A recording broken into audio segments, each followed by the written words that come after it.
Merhaba arkadaşlar.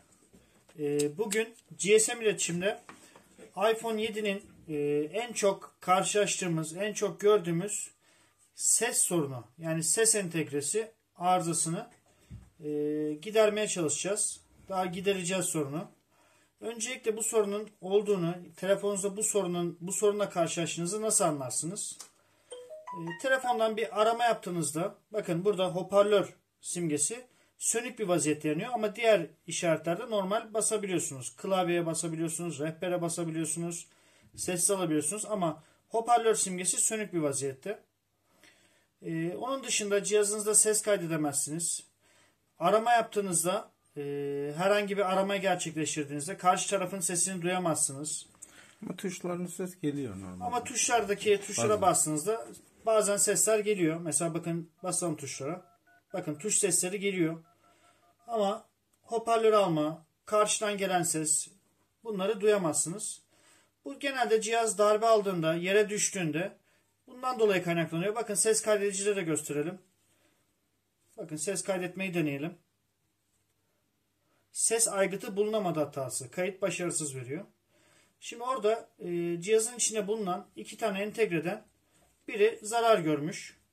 Biz onu birazdan açacağız. Size mikroskopta da göstereceğiz. Ve daha sonra da onu güzelce düzeltip tekrar çalışır hale getireceğiz. Evet, düşüyor da yol koparıyor. Telefon düştüğünde aldığı hasarda, aldığı darbede kronik olarak genelinde hepsinde karşılaşılıyor. Oradaki ayaklarından herhangi biri temas etmediğinde hemen bu sorunu veriyor. Ve iPhone 7'lerde bu sorun gerçekten çok can sıkıcı ve çok karşılaşılan bir problem. 7 Plus. 7'de var, 7 Plus'ta var. Hepsinde bunda karşılaşıyoruz.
Var ya, o bolçu. Vereceğim.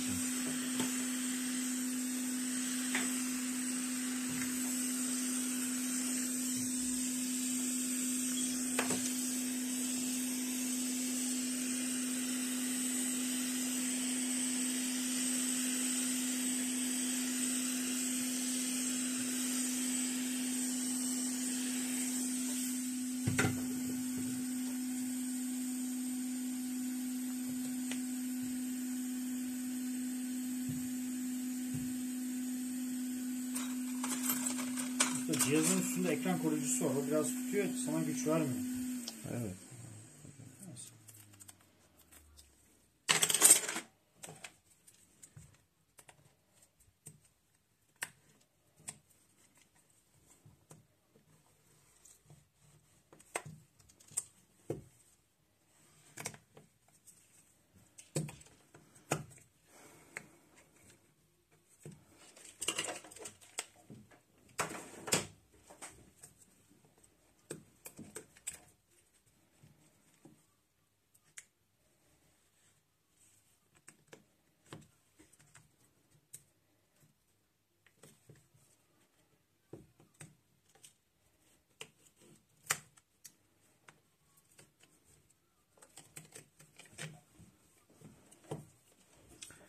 Açılsın, kapatacağız.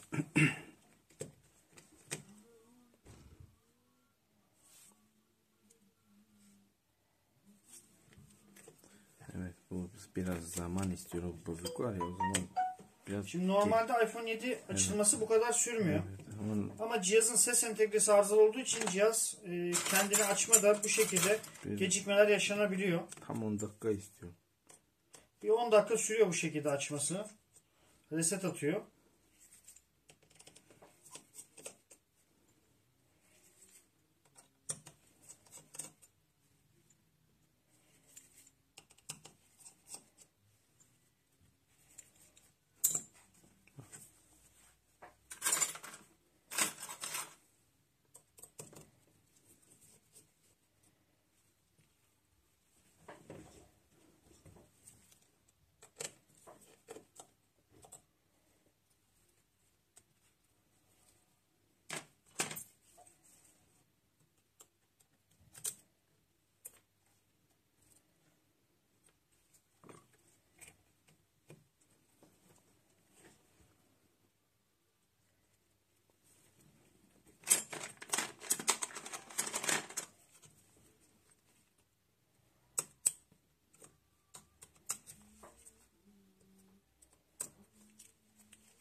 iPhone 7'nin anakartı aynen bu şekilde. Şimdi buradan arızalı olan entegreyi gösterip daha sonra da onun onarımını yapacağız.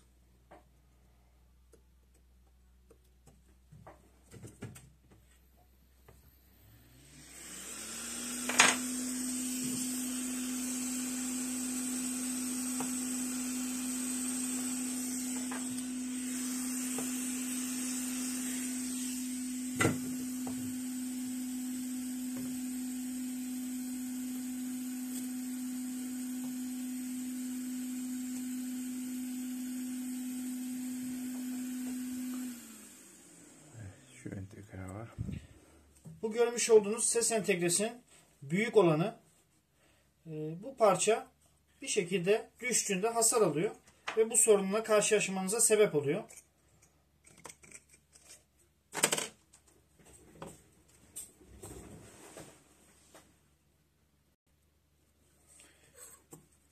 Şimdi arızalı olan parça görmüş olduğunuz gibi burada.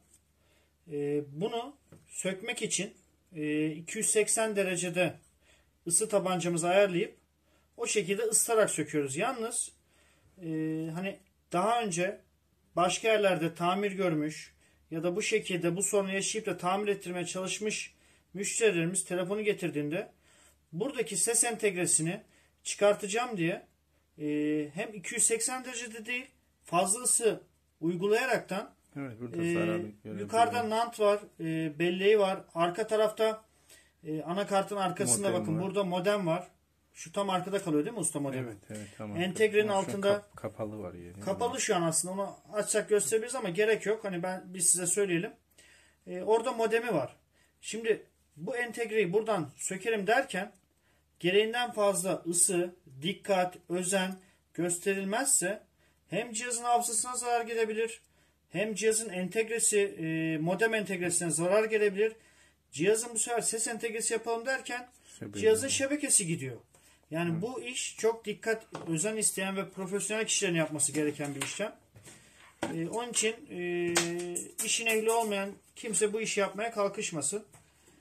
Şimdi biz oradaki parçayı dikkatli bir şekilde gereken ısıyla ayarlayıp onu oradan söküp onun hasarını giderip sonra tekrar cihazın ses sorununu düzelteceğiz. Isı makinamızın olması gereken değerler bu şekildedir. Derecesi, sıcaklık derecesi 280 derece. Hava üfleme gücü de bakın yanında 280 yanında buradan 50. Hava üflemenin kuvveti, gücü o da o kadar olması gerekiyor. Bundan fazlası cihaza farklı zararlar verebilir. Onun için bu derecelere dikkat edelim. Yani Tamam. Şu an. Tamam, şu an ben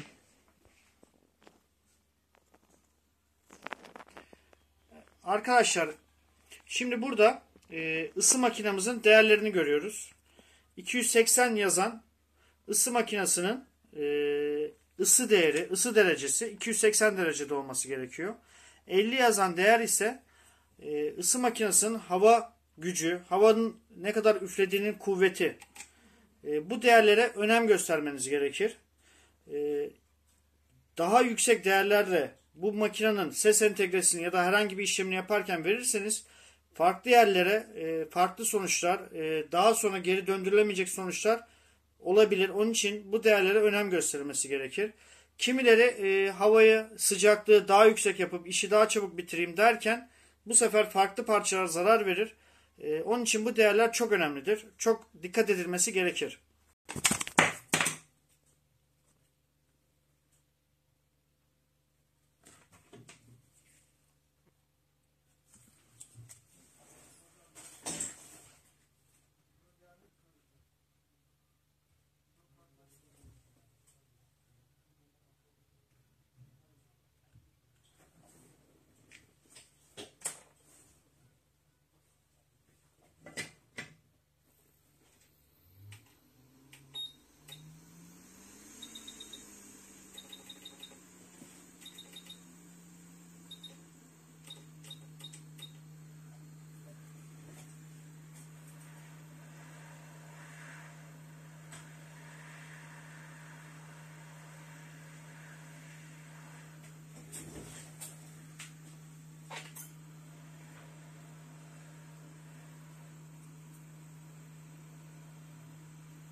Evet arkadaşlar. Şimdi o büyük olan göstermiş olduğumuz entegreyi çıkarttık. Videoyu durdurarak yaptık. Hani çok fazla vakit almasın, sıkılmayın diye. Bakın şurada görmüş olduğunuz gibi Üçüncü ayak. 3. ayakta. Nant'ın tarafında 3. ayakta. Evet, Orada bir ufak bir atlama var. Orada bir kopukluk var. Usta bir gösterir misin sana zahmet tam olarak neresi? Görsün herkes. Genelde bu kopuyor. Kronik olmasının sebebi de bu. Bu ses entegresi arızamda genelde bu 3. bacak orada kopukluk oluyor. Biz şimdi buradaki o kopan yere yol çekeceğiz. Ufak. Oradan oraya bir ufak bir yolunu çektikten sonra onu oraya güzelce özel yapıştırıcısıyla onu oraya sabitleyeceğiz.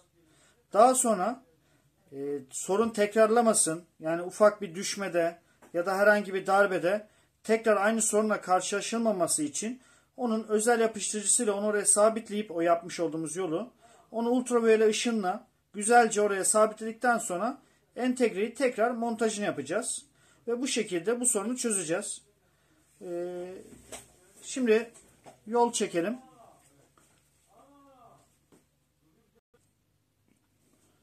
Şimdi o kopuk olan yolu bakın burada yol çektik. Ve onun orada entegreye temas etmesini sağlayacağız. Ve bu şekilde ses sorununu çözeceğiz. Şu an oraya yol çekilmiş durumda. Ama şu anda entegreyi taksak düzelecek. Yalnız o herhangi bir darbede ya da ufak bir aldığı hasarda tekrar o tel oradan kopmasın ya da herhangi bir zarar almasın diye. Şimdi o teli oraya göstermiş olduğumuz özel yapışkanla sabitleyeceğiz.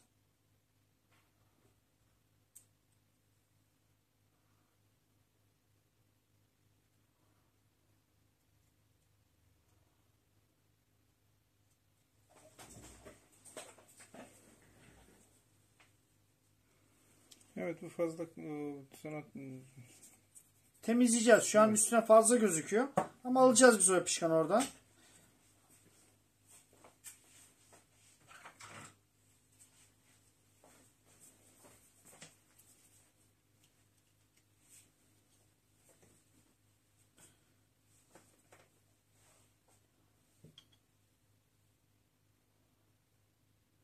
Kaç dakika durması gerekiyor bu şekilde?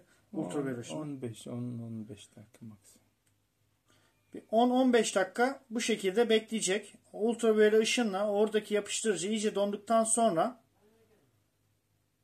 oradaki yapışkanı güzelce temizleyip daha sonra tekrar göstereceğiz ve ses entegresini artık montajına devam edeceğiz. Şu anda görmüş olduğunuz iPhone 7'nin arıza yapmış ses entegresi. Bunun da küçük küçük bacaklarında bu ayaklarında bazıları büyük bazıları küçük görüyorsunuz. Bunların hepsinin düzeltilmesi lazım. Bakın orada yukarı kısmında bir kısa devre var mesela. Onları hepsini düzelteceğiz. Temizleyeceğiz. Tekrar şablondan yeni ayaklar yapacağız. Bunu şablonu var bunların. Bunların şablonu üzerinde ayaklarını düzelteceğiz. Onun ayaklarını orada küçük olanları, büyük olanları hepsini eşit düzeyine getirip daha sonra tam düz bir şekilde anakartına montajını yapacağız. Şablonu bakın göstereceğiz şimdi.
Şimdi entegrenin ayaklarını iyice temizledik. Daha sonra şablon yardımıyla ona yeni ayaklar yapacağız.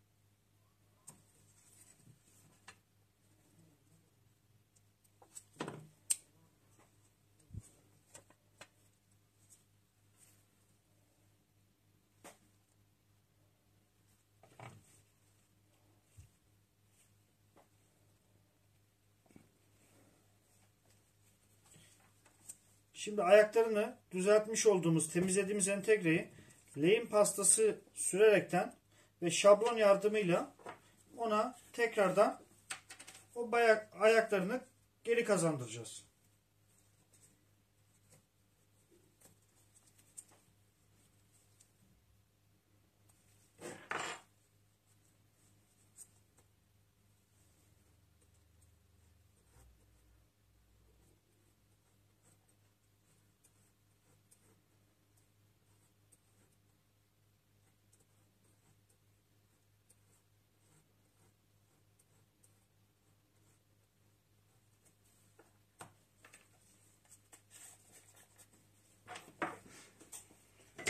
Bu da aynı 280 derece.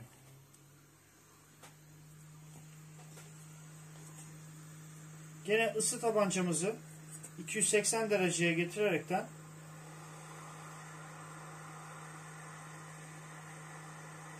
oradaki lehim pastasını eleyerek o bacakların düzgün bir şekilde orada oluşmasını sağlayacağız.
Yakınlaştırayım mı usta? Yok, gerek yok. Bilmiyorum. Bir şeyde gösteririz. Mikroskopta gösteririz. Daha iyi. Tamam. Burada tam anlaşılmıyor videoda. Şu an entegrenin o bacakları düzelmiş bir pozisyonda. Diğer tarafta da anakartın üzerindeki de o ufak kopuk olan yolu yaptık. Şimdi ikisini birleştireceğiz. Temizleyip ikisini birleştirip daha sonra da test edeceğiz. Cihazın ses entegresi sorunu bu şekilde çözmüş olacağız. Tamam. Evet arkadaşlar, şu an yapışkanı dökmüş olduğumuz, sabitlediğimiz o yol üstüne entegreyi sabitleyeceğiz. Bu pasta var.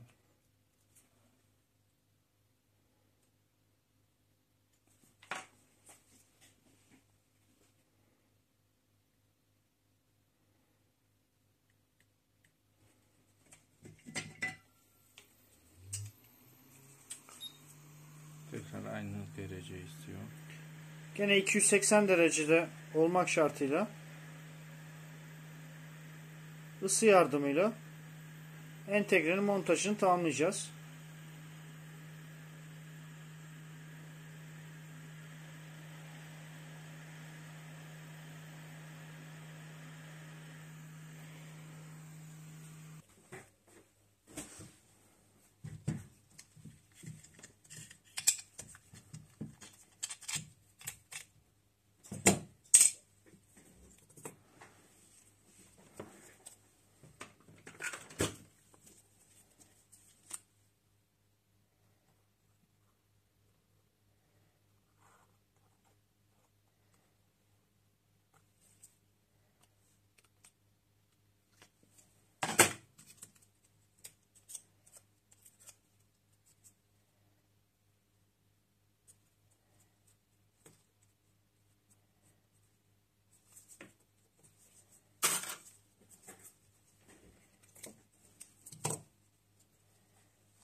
Garanti etiket takacağız.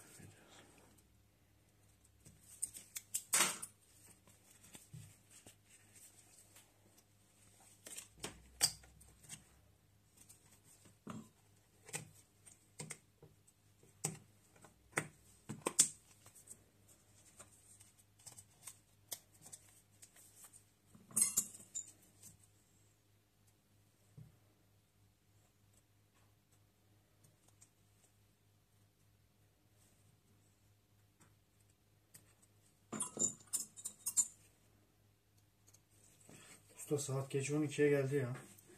Evet. Ana yap. Bizim iş bu. Evet evet.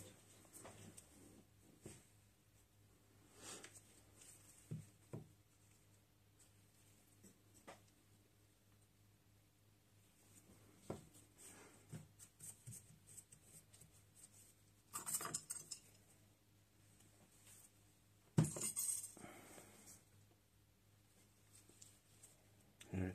Bu hızlı açıldı. Evet, az önce cihazı açarken yaklaşık bir 10 dakika sürüyordu açması. Şimdi ses entegresini düzelttikten sonra hızlı bir şekilde açılımı sağladık. İstersen benim sim kartı getireyim usta. Pin kodu yok onda. Bir dakika getireyim onu. Tamam.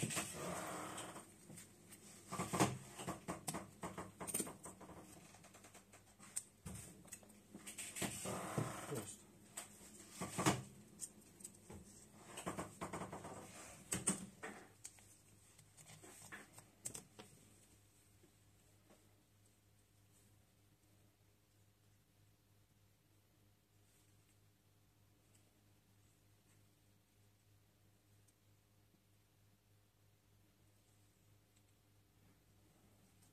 Evet. 9333.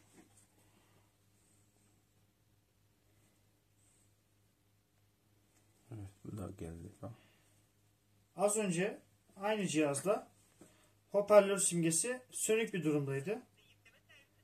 Ve ses gelmiyordu. Şu an hem hoparlörden hem de aynı şekilde iç kulaktan sesi rahat bir şekilde duyabiliyoruz. Aynı sorunla bu sorunla karşılaştığınızda Apple'a gittiğinizde bu cihazın direkt değişmesi gerektiğini söylüyorlar ve yeni cihaz ücreti çıkartıyorlar sizlere. Ama bu sorun giderilebilen, yapılabilen bir sorun, onarılabilen bir sorun. Tabii ki işin ehli, kaliteli ellerle bunlar oluyor. Bu Ustamıza buradan teşekkürler. ses Kaydı da daha önce kaydedemiyordu. Ses aygıtı bulunamadı hatası veriyordu. Bakın şu an ses kaydını yapabiliyor. Teşekkürler. Ses kaydı da daha önce kaydedemiyordu. Ses aygıtı bulunamadı hatası veriyordu. Bakın şu an ses kaydını yapabiliyor.